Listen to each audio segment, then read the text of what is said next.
Okay, hi, this is Miss I, and we're going to talk about stovetop safety. All right, so this is the third installment for safety. These are our buttons, and you'll notice there's an element on right here. And as I depress my button and I spin it around, you notice the light comes on for element on. We're going to go to a medium heat here, and it says left front. And I'm matching, if you notice, my pot to my burner size, so that I'm not putting this small pot to the great big burner.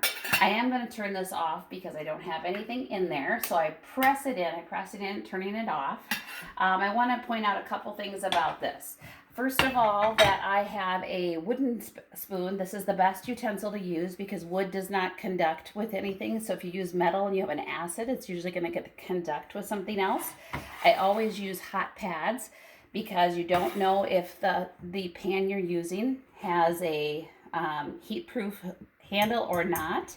And sometimes in your situations you don't know either. So our requirement is that you use a hot pad hanging on, always stirring with whatever your dominant hand is, and your helper hand's always hanging on. Okay, and it's really great if you can to put your spoon off to the side on a plate if possible. If not, you just have more cleanup.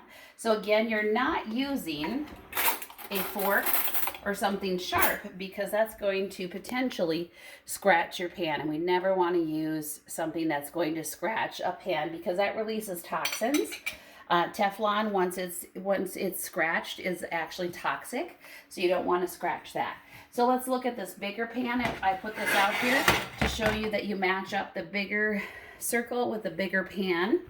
And I wanted to point out too with this, if you're using grease or something, we do have splatterproof things. So if you're doing bacon and you need to watch it, there's a nice screen to protect you because the grease burns really hurt. And I pointed out too, again, we're using soft silicone or plastic spatulas so that we are not wrecking our pans and we're matching up the pan sizes.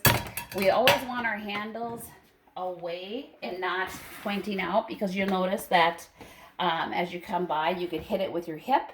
And if you have little ones at home, they can come by and grab it, and you would not want them to have that happen. So again, with planning your move, we always want to make sure we know where we're going. And an absolute requirement, if you're in my labs, you'll lose all 20 points for your lab if you don't turn your burner off prior to moving your pan. So if you are in your kitchen or at your table eating, and I come by and your burner's still on, and you've already placed it over off to the side and the burner's still on, you're gonna lose all 20 points. So the rule is make sure the burner's off first and then move your pot. And that should be it for stovetop safety.